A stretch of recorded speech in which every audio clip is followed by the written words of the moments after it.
બોલ્યા શ્રી હરિ રે, સાંભળો નર નારી હરિજન, મારી એક વાર્તા રે સહુને સંભળાવ્યાનું છે મન.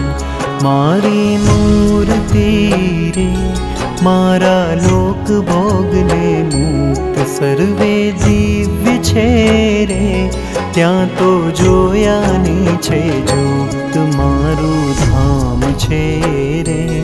અક્ષર અમૃત જેનું નામ સર્વે સામ્રથી રે, શક્તિ ગુણે કરી અભિરામ.